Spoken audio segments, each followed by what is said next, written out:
उस रात जब चांद अधूरा था, जंगल की हवा में एक अजीब सी कराह गूंज रही थी।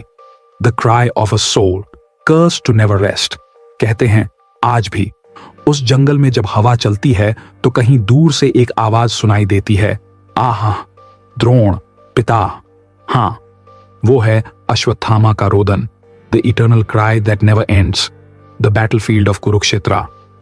कुरुक्षेत्र की भूमि पर युद्ध खत्म हो चुका था, धरती पर रक्त बह चुका था, शूरवीर गिर चुके थे और धर्म तथा अधर्म की सीमाएं धुंधली हो चुकी थीं। पांडव विजयी हुए थे, पर विजय के उस शोर में भी एक चीख गूंज रही थी, एक बेटे की जिसने अपने पिता को खो दिया था। वो था अश्वत्थामा, द्रोणाचार्य का पुत्र, जिसका हृदय अब सिर्फ बदले से भरा था। The death of Dronacharya. युद्ध के 14वें दिन द्रोणाचार्य, वो महागुरु जिन्होंने पांडवों और कौरवों दोनों को धनुर्विद्या सिखाई थी, धर्म और अधर्म के बीच उलझ गए थे। भक्तिमय स्वर में युधिष्ठिर से उन्होंने पूछा, सत्य बताओ पुत्र, क्या मेरे प्रिय अभिमन्यु ने सच में प्राण त्याग दिए? और युधिष्ठिर धर्मराज होने के बावजूद उस क्षण अर्ध सत्य बोल गए, हां आचार्य, अश्वत्थामा मारा गया। पर उन्होंने नहीं बताया कि वो अश्वत्थामा हठी नामक हाथी था, न कि मनुष्य अश्वत्थामा। द्रोणाचार्य ने अपने अस्त्र नीचे रख दिए, ध्यान मग्न हो गए, और तभी द्रुपद के पुत्र धृष्टद्युम्न ने उनका सिर काट दिया। धरती पर गिरते हुए द्रोणाचार्य की आंखें खुली रह गईं, जैसे वो अब भी पूछ रही हों, धर्म कहां गया Yudhishthir? The vow of revenge. Ashwatthama ने जब पिता का शव देखा, उसकी आंखों में आंसू नहीं थे, बस ज्वाला थी, बदले की ज्वाला। उसने गगन की ओर देखा और कहा, आज मैं न न्याय देखता हूं न धर्म, आज मैं केवल मृत्यु देखता हूं, और ये मृत्यु पूरे पांडव कुल पर छा जाएगी। उसके माथे पर जो मणि थी, the divine gym of immortality, वो चमक उठी। आकाश में बिजली गिरी और वो चला, एक ऐसा कर्म करने जो इतिहास में अमर हो जाएगा। The night of destruction. युद्ध समाप्त हो चुका था। पांडवों ने विश्राम के लिए अपने तंबू लगाए थे। रात शांत थी, पर उस शांति के भीतर छिपी थी विनाश की आंधी। अश्वत्थामा ने अपने साथ 2 योद्धाओं को लिया, कृतवर्मा और कृपाचार्य, पर उसका मन अब किसी की बात सुनने को तैयार नहीं था। वो धीरे धीरे पांडव शिविर की ओर बढ़ा। हर कदम के साथ उसका हृदय और कठोर होता गया, और फिर उसने अपनी दिव्य शक्ति नारायणास्त्र का स्मरण किया। पर वो जानता था, ये देवास्त्र अब उचित नहीं। अब वो कुछ और चाहता था, रक्त। उसने रात्रि के अंधेरे में चुपके से शिविर में प्रवेश किया, और जो दृश्य उसके सामने था वो उसे राक्षस बना गया। द स्लॉटर तंबू में सो रहे थे द्रौपदी के 5 पुत्र। उत्तरा के गर्भ में अब भी अभिमन्यु का पुत्र था। अश्वत्थामा ने भ्रम में या शायद पागलपन में उन 5 को पांडव समझ लिया, और अगले ही क्षण रक्त की धाराएं बह चलीं। किरण, सुतसोम, श्रुतकर्मा, शतानीक और श्रुतसेन, द्रौपदी के पुत्र, निर्दयता से मारे गए। सूर्योदय से पहले ही कुरुक्षेत्र फिर से लाल हो गया था, इस बार धर्म के नाम पर नहीं, बल्कि प्रतिशोध के नाम पर। Scene 6, Draupadi's wail. सुबह जब द्रौपदी ने अपने पुत्रों के शव देखे तो उसका रोदन पूरे शिविर में गूंज उठा। हे केशव, देखो ये कैसा न्याय है। कृष्ण शांत खड़े रहे, उनकी आंखों में भी गुस्सा था, पर स्वर स्थिर। द्रौपदी, तुम्हारे आंसू व्यर्थ नहीं जाएंगे। उन्होंने अर्जुन की ओर देखा। अर्जुन, अश्वत्थामा ने धर्म की मर्यादा तोड़ी है, अब उसका अंत तुम ही करोगे। The chess. अर्जुन और कृष्ण अपने रथ पर सवार हुए। अश्वत्थामा, जो अब भय और अपराध के बीच झूल रहा था, वन की ओर भागा। कृष्ण का रथ पीछे था, धूल का गुब्बार उठ रहा था। अश्वत्थामा ने महसूस किया वो अब इंसान नहीं रहा, वो श्राप का पात्र बन चुका था। उसने अंतिम उपाय के रूप में ब्रह्मशिरा अस्त्र का आह्वान किया। धरती कांप उठी, सूर्य जैसे बुझ गया। अर्जुन ने भी वही अस्त्र छोड़ा, और जब दोनों अस्त्र आमने सामने आए, पूरा ब्रह्मांड जैसे थम गया। कृष्ण बोले, दोनों अस्त्र विनाश लाएंगे। अर्जुन, अपने अस्त्र को वापस बुलाओ। अर्जुन ने प्रणाम किया और वापस ले लिया, पर अश्वत्थामा, वो अब नियंत्रण में नहीं था। The curse of Krishna. Krishna ने कहा, अश्वत्थामा, तूने निर्दोषों की हत्या की है, तेरा अपराध अक्षम्य है। अश्वत्थामा बोला, मैंने वो किया जो युद्ध ने मुझसे करवाया। धर्म अधर्म सब छल है। कृष्ण की आंखें लाल हो उठीं। तूने अपने पिता की आत्मा का अपमान किया है। अब जा, तुझे अमृता मिलेगी पर शांति नहीं। तू जीवित रहेगा पर हर सांस में मृत्यु की पीड़ा महसूस करेगा। तेरा शरीर सड़ेगा पर तेरा प्राण नहीं निकलेगा।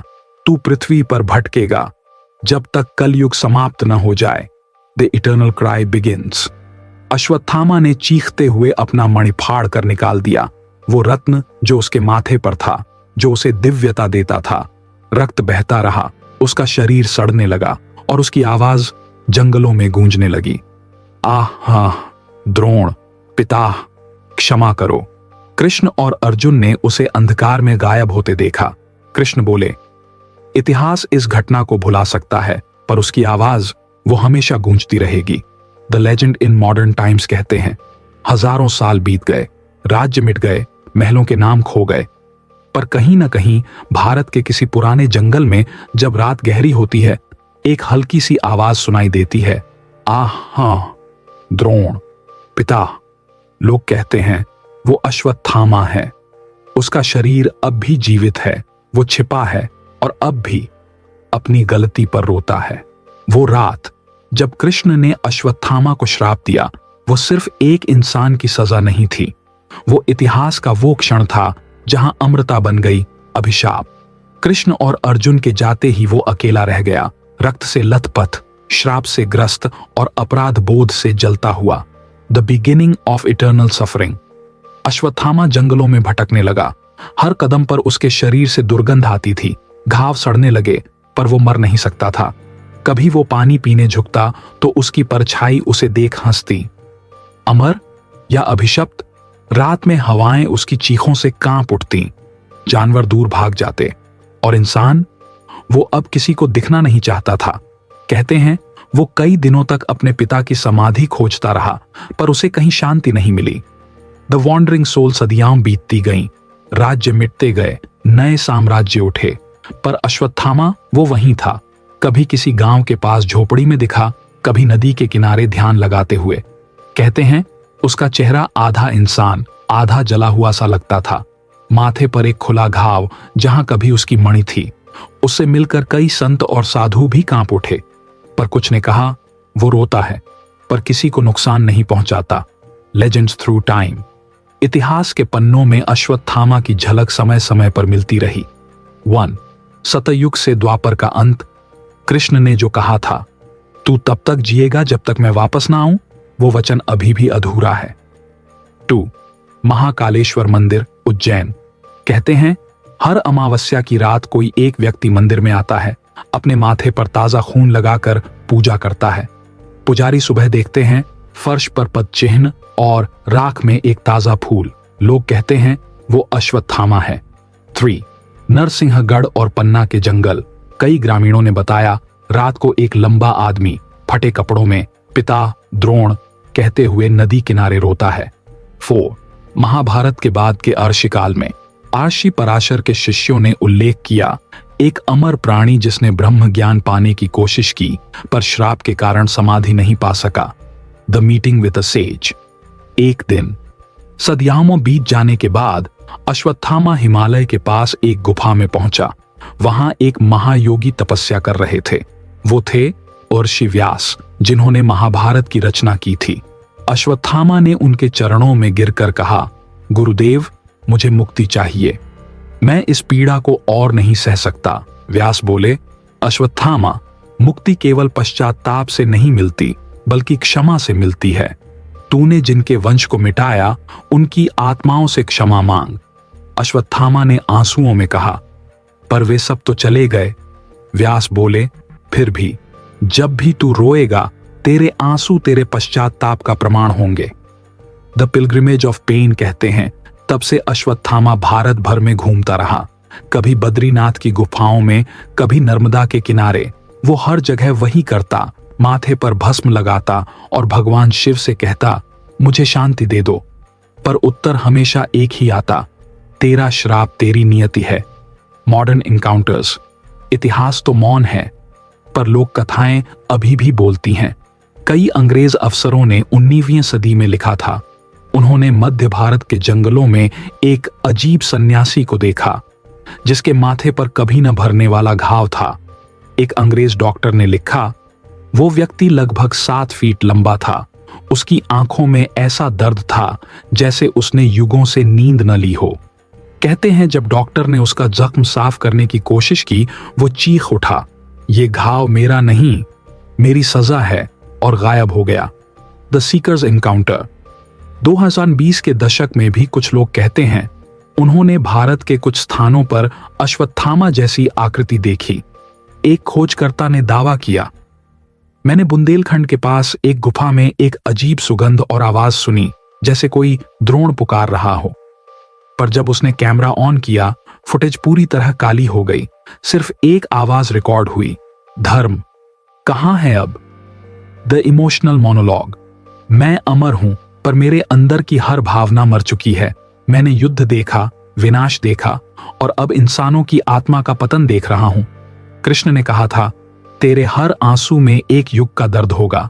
और सच, हर युग में जब भी कोई अन्याय होता है, मेरा श्राप और गहरा हो जाता है। मैं जंगलों में नहीं, अब इंसानों के दिलों में भटक रहा हूं, क्योंकि असली श्राप हमारे कर्मों से मिलता है। अश्वत्थामा की कहानी सिर्फ एक श्राप की कहानी नहीं, ये उस इंसान की कहानी है जो धर्म के नाम पर अधर्म कर बैठा। कृष्ण ने उसे अमृता दी ताकि हर युग उसे याद रखे।